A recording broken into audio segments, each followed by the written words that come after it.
नमस्कार दोस्तों, जय माता दी। आज मैं आपको जितिया व्रत की 5 कथा सुनाने जा रही हूँ। तो प्रेम से बोलिए जी मुतवाहन बाबा की जय, सूर्यदेव की जय। एक परिवार था। उस परिवार में माँ और उनकी एक बेटी रहती थी। वह बहुत गरीब थे। माँ को कोई पुत्र नहीं था, लेकिन वह हर साल जितिया का व्रत करती थी, क्योंकि उनकी सास नहीं थी और वह अपनी सास को खौरी तेल देने के लिए जितिया का व्रत करती थी।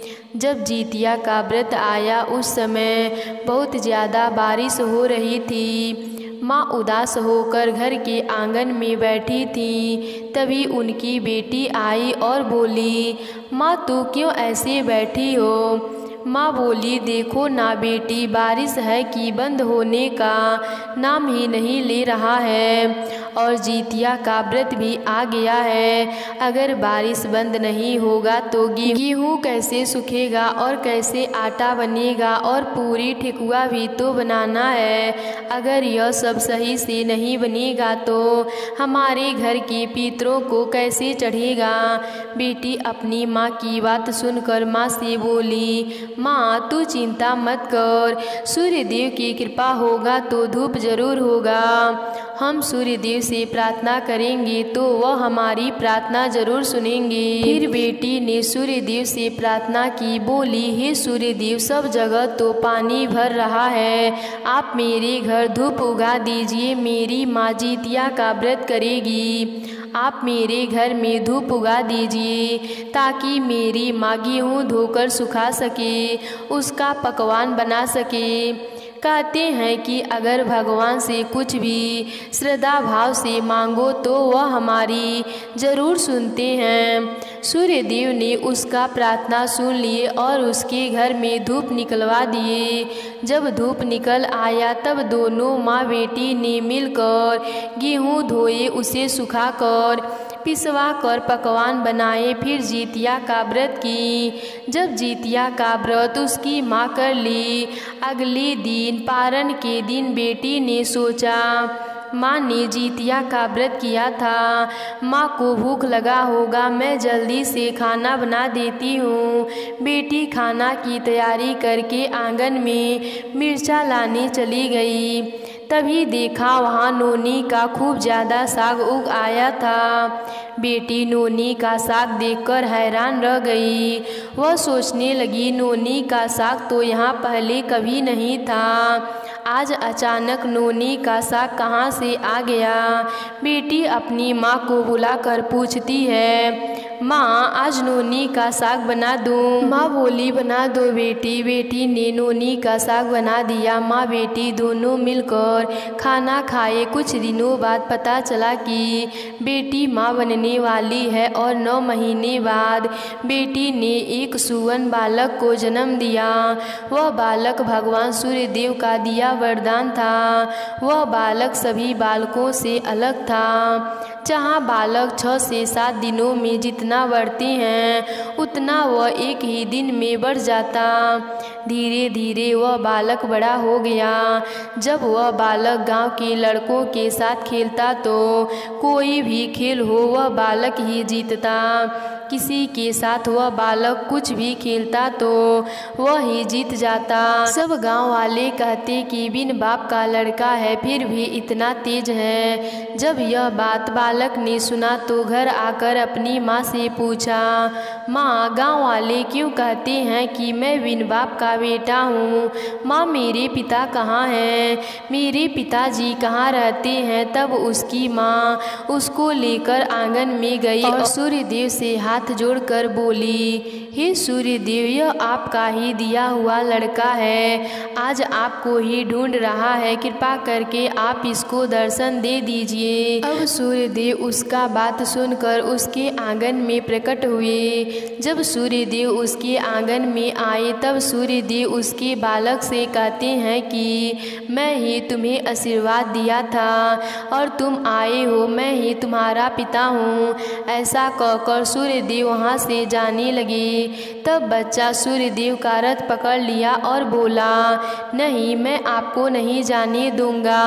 सबके पिता तो साथ में रहते हैं, आप क्यों नहीं मेरे साथ रहते हैं? तब सूर्यदेव बोले, नहीं बेटा, मैं तुम्हारे साथ नहीं रह सकता, लेकिन मैं तुम्हें एक आशीर्वाद देता हूँ। आज से तुम्हारा नाम जीमूतवाहन होगा और जो भी महिला सच्चे मन से जितिया का व्रत करेंगी, हमारी इस कथा को सुनेंगी, उनका गोद सदा हरा भरा रहेगा, उनके पुत्र की आयु लंबी होगी और उनके जीवन में खुशियाँ हमेशा बनी रहेगी। और यह पृथ्वी जब तक रहेगी तब तक जितिया व्रत के दिन तुम्हारा पूजा होगा। यह वरदान देकर सूर्यदेव वहाँ से अंतर ध्यान हो गए और तभी से सभी महिलाएं जितिया का व्रत में जीमूतवाहन की पूजा कर उनकी कथा कहानी सुनती हैं। तो प्रेम से बोलिए जीमूतवाहन बाबा की जय, सूर्यदेव की जय। दूसरी कथा के अनुसार किसी नगर में एक राजा रहते थे, उनके कोई संतान नहीं थे। इस बात से रानी बड़ी उदास रहती थी। रानी की जो दासी थी वह रानी को हमेशा समझाती कि अरे रानी जी, आपका बच्चा ज़रूर होगा, आप क्यों परेशान रहती हैं। एक दिन दासी अपने घर से रानी के घर आ रही थी। तभी दासी ने देखा कि तालाब के किनारे कुछ औरतें बैठकर पूजा कर रही थीं। उन्हें पूजा करते देखकर दासी के मन में भी उत्सुकता जागी और दासी भी उन औरतों के साथ वहां बैठकर पूजा खत्म होने के बाद दासी ने पूछा, ऐसा कौन सा पूजा है, इसे कैसे करते हैं, इसे करने से क्या लाभ होता है, यह पूजा किसके लिए किया जाता है।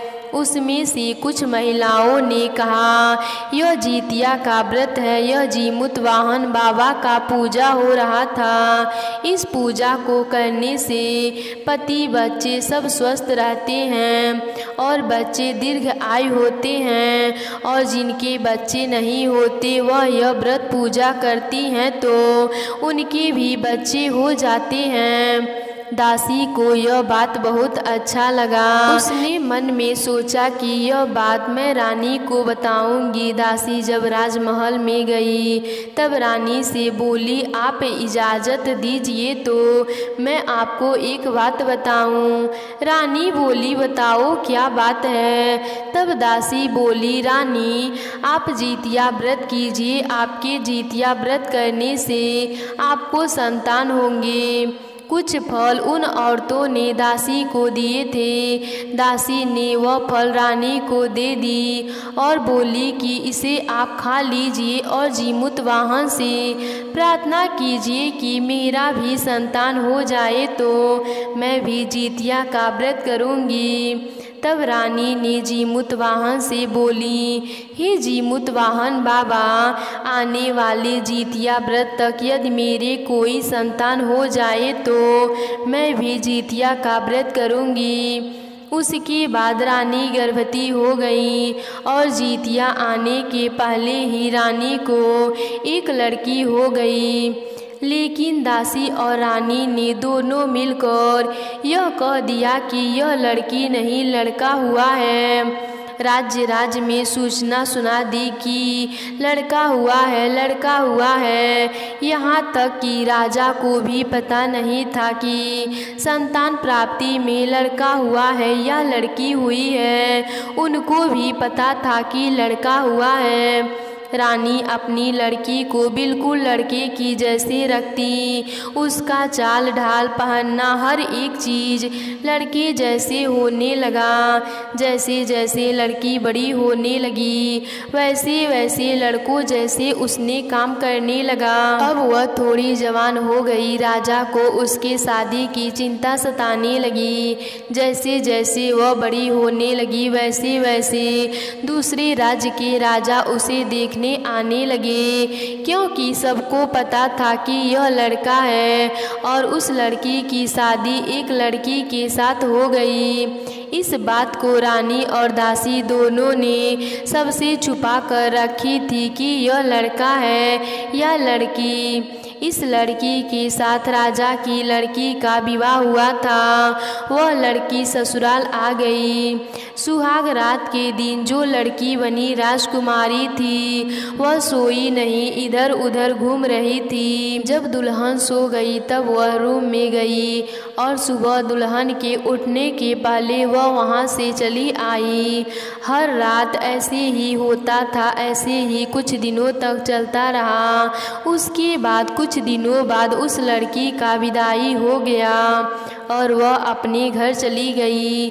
जब वह घर गई तो उसकी जो सहेलियां थीं, जो भाभियां थीं, वह सब उससे मजाक करने लग गईं। ताई बताइए तुम्हारे साथ क्या क्या हुआ? सुहाग रात में राजकुमार जो तुम्हें क्या दिए? ऐसे ही सब हंसी मजाक करती थीं।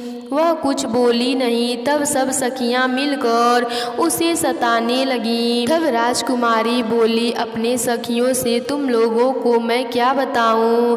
मेरी शादी जिससे हुई है वह एक लड़की ही है। तब सब बोले यह कैसे हो सकता है?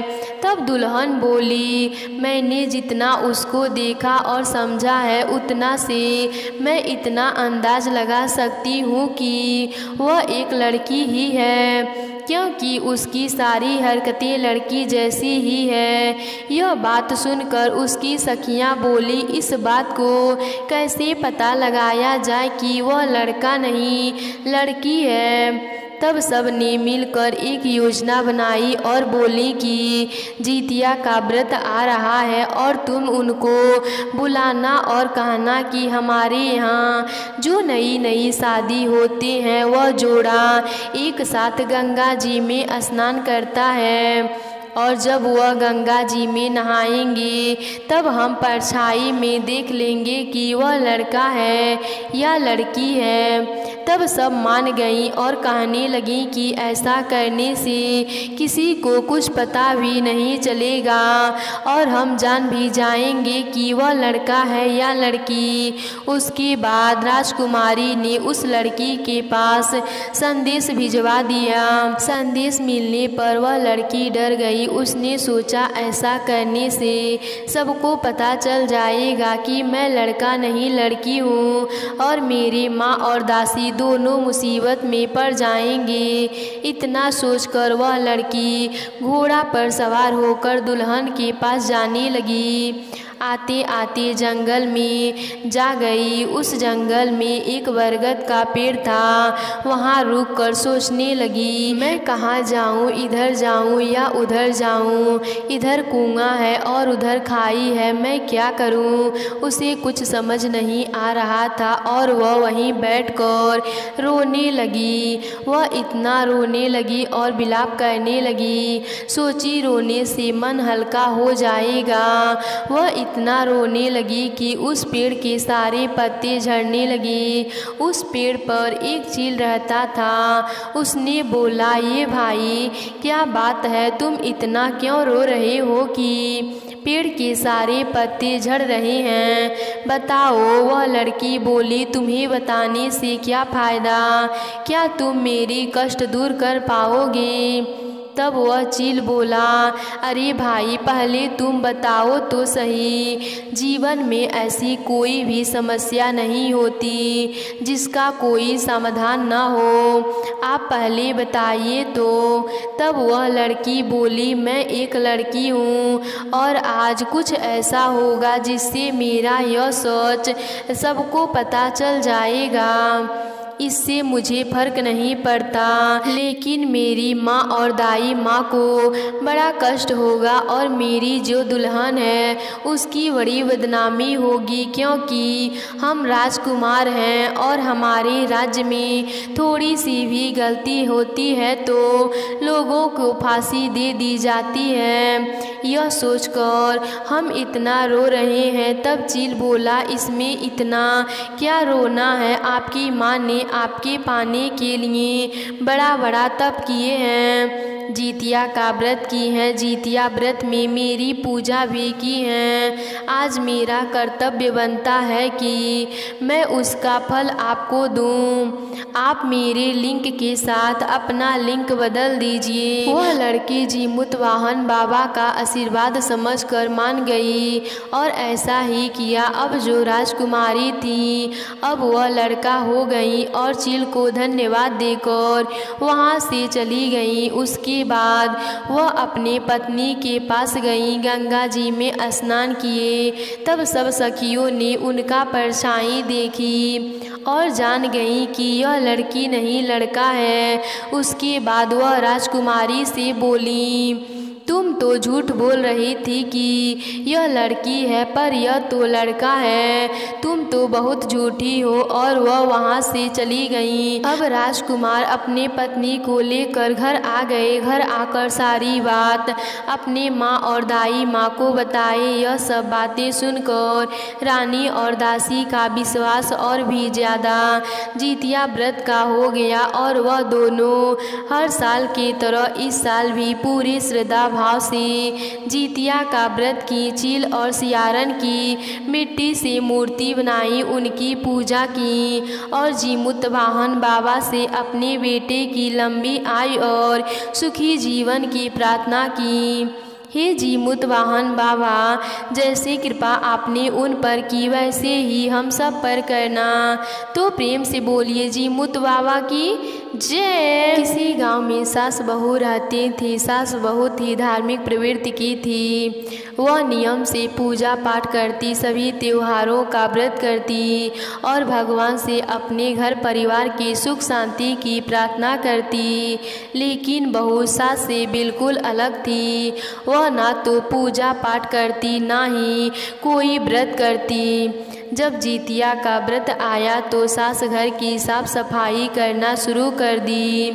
तब बहू अपने सास को घर की सफाई करते देखी तो बोली, यह क्या फालतू के काम करती हैं। आप जितिया का व्रत आते ही आप और आपके बेटे नाती लग जाते हैं घर की साफ सफाई करने में। अपने ही जैसे मेरे पति और मेरे बेटे को भी बना दी हैं। पति बोला, तुम्हें व्रत नहीं रहना है तो मत रहो, लेकिन माँ को कुछ मत बोलो। तब बहू का बेटा कहता है, माँ तुम भी दादी जैसे व्रत रहो ना। दादी जैसे पापा के लिए व्रत रहती हैं वैसे ही तुम भी मेरे लिए व्रत करो ना। लेकिन माँ बोली, मुझे ऐसे फालतू के काम नहीं करने और बहू वहाँ से चली जाती है। बेटा बाजार जाकर जितिया व्रत का सारा सामान लेकर आता है। रात में सास बेटा और नाती सरगी खाते हैं और सुबह व्रत रखती हैं। सास बहू से बोली, बहू तुम्हारा बेटा व्रत करने को कह रहा है तो व्रत रख लो। बहू बोली, मुझे व्रत नहीं रखना, मुझे तो सारा दिन अच्छा अच्छा खाना खाना है। सास का व्रत था। बहू ने घर में खूब अच्छे अच्छे पकवान बनाए और सारा दिन पकवान खाए। जब शाम हुआ तो सास नदी पर नहाने गई और बहू को भी समझा बुझा कर साथ ले गई। सास नहाने के बाद वहीं पर बैठकर कथा सुनने लगी, लेकिन बहू जितिया का व्रत भी नहीं की और कथा भी नहीं सुनती। अपने बेटे के साथ नदी किनारे जाकर बैठ गई और बोली, यह सब फालतू के काम आप क्यों मुझसे करने को कहती हैं। यह बात सुनकर जीमुतवाहन बाबा को क्रोध आया। उन्होंने कहा कि यह तो जितिया व्रत का तिरस्कार कर रही है। बहू को सबक सिखाने के लिए जीमुतवाहन बाबा ने उसके बेटे को नदी में गिराकर डुबो दिए। उसका बेटा डूबने लगा। यह देखकर बहू जोर जोर से चिल्लाने लगी। तब सारी औरतें बोली, यह तो पापिन है, जितिया का व्रत भी नहीं किया और ना ही जितिया व्रत की कहानी सुन रही थी। यह सब जीमूतवाहन बाबा के श्राप से हुआ होगा।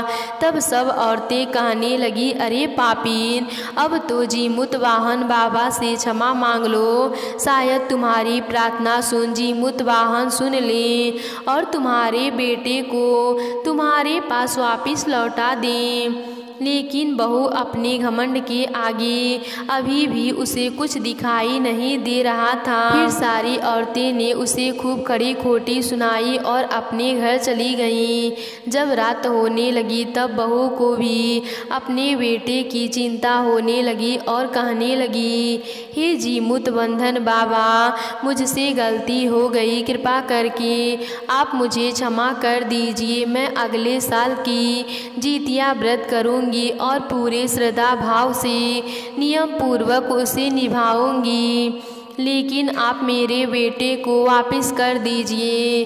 बहू वहीं बैठकर रोने लगी और जीमूतवाहन बाबा से प्रार्थना करने लगी।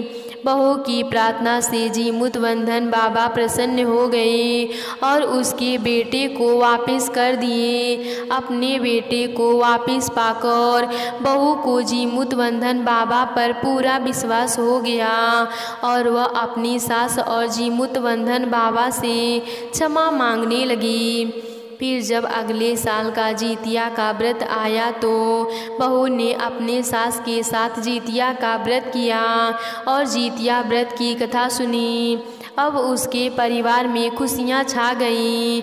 अब सब लोग एक साथ मिलकर पूजा पाठ करने लगे। तो प्रेम से बोलिए जीमूतवाहन बाबा की जय। एक समय पहले की बात है। किसी गांव में एक सेठ सेठानी रहते थे। सेठ सेठानी की शादी को कई साल हो गए, लेकिन उन्हें अभी तक संतान सुख नहीं मिला था। सेठानी का बहुत मन होता था कि उनका एक पुत्र रहे। जब वह गांव की औरतों को जितिया का व्रत करते हुए देखती थी तो उन्हें बहुत दुख होता था। उनका भी मन होता था कि वह उन औरतों के साथ नदी में स्नान करने जाए, जितिया की कहानी सुने और अपने पुत्र के लिए जीमूतवाहन बाबा से प्रार्थना करें। एक दिन सेठानी ने सेठ से कहा कि आप दूसरी शादी कर लीजिए। सेठ नहीं माने। सेठानी के बार बार कहने पर सेठ मान गए। सेठानी ने अपनी छोटी बहन के साथ सेठ की शादी करा दी। सेठानी की छोटी बहन बहुत ही धार्मिक प्रवृत्ति की थी। वह नित्य नियम से भगवान की पूजा पाठ करती। शादी के कुछ महीने के बाद सेठ के यहाँ एक सुंदर स्वस्थ बालक ने जन्म लिया। बच्चे के जन्म से सेठ और उनकी दोनों पत्नियां बहुत खुश हुईं। उनके दिन बड़े आराम से बीत रहे थे, लेकिन कुछ दिनों बाद बड़ी सेठानी के मन में कुविचार ने जन्म ले लिया। वह सोचने लगी, मेरा तो इस घर में कुछ भी नहीं है, सब कुछ तो छोटी का ही है। मेरे पति पर भी उसने अधिकार जमा लिया है, संतान भी उसी का है। यह कुविचार उसके मन ही मन उसे खाने लगा। इधर छोटी का बालक धीरे धीरे बड़ा हो रहा था। अब तो बड़ी सेठानी के मन का कुविचार एक विशाल वृक्ष रूप ले लिया। अंततः एक दिन उसने छोटी के पुत्र को रात को सोते समय मार डाला। उसके शव को उसने घर के पास वाले तालाब में फेंक दिया।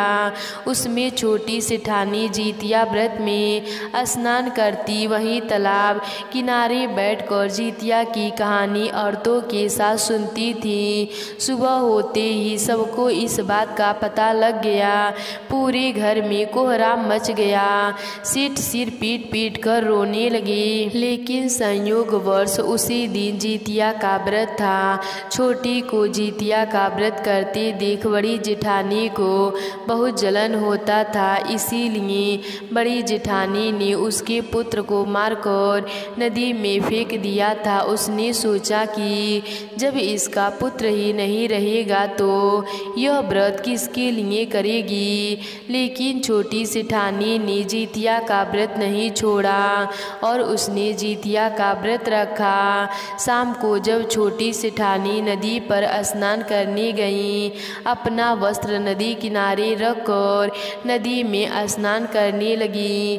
जैसे ही स्नान करके बाहर आई और अपना वस्त्र लेने गई, तभी छोटी सेठानी देखती है कि उनका पुत्र उनका वस्त्र लेकर उन्हीं की तरफ आ रहा है। यह देखकर छोटी सेठानी बहुत खुश हुई और जीमुतवाहन बाबा का जयकार करने लगी और अपने पुत्र को लेकर घर आई। सेठ ने जब अपने पुत्र को देखा तो बहुत प्रसन्न हुआ। उसके पुत्र को देखकर बड़ी जेठानी ने घबराहट में आकर पूरी सच्चाई बता दी कि इसे तो मैंने मारकर नदी में फेंक दिया था, फिर यह जीवित कैसे हो गया। जब सेठ और छोटी सेठानी को यह बात पता चली तो सेठ ने गुस्से में आकर सेठानी को घर से निकाल दिया और छोटी सेठानी और सेठ अपने पुत्र के साथ खुशीपूर्वक अपना जीवन व्यतीत करने लगी और छोटी सेठानी हमेशा जितिया का व्रत करने लगी, जिससे कि जीमुतवाहन बाबा की कृपा उनके पुत्र पर हमेशा बनी रहती थी। तो प्रेम से बोलिए जीवित पुत्रिका भगवान की जय। एक बार एक चील और एक मादा लोमड़ी नर्मदा नदी के पास हिमालय के जंगल में रहते थे। दोनों ने कुछ महिलाओं को पूजा करते और उपवास करते देखा और खुद भी इसे करने की कामना की। उपवास के दौरान लोमड़ी को बहुत भूख लग गई और वह जाकर चुपके से मरे हुए जानवर को खा लिया। दूसरी ओर चील ने पूरे समर्पण के साथ व्रत का पालन किया और उसे पूरा किया। अगले जन्म में दोनों ने मनुष्य रूप में जन्म लिया। चील के कई पुत्र हुए और वह सभी पुत्र जीवित रहे, लेकिन सियारन के पुत्र होकर मर जाते। इससे बदले की भावना से उसने चील के बच्चों को कई बार मारने का प्रयास किया, लेकिन वह हर बार सफल नहीं हुई। बाद में चील ने सियारन को अपने पूर्व जन्म के जितिया व्रत के बारे में बताया। इस व्रत से सियारन ने भी संतान सुख प्राप्त किया। इस तरह यह व्रत संतान सुख की प्राप्ति के लिए जगत में प्रसिद्ध है। तो प्रेम से बोलिए जीमुतवाहन भगवान की जय।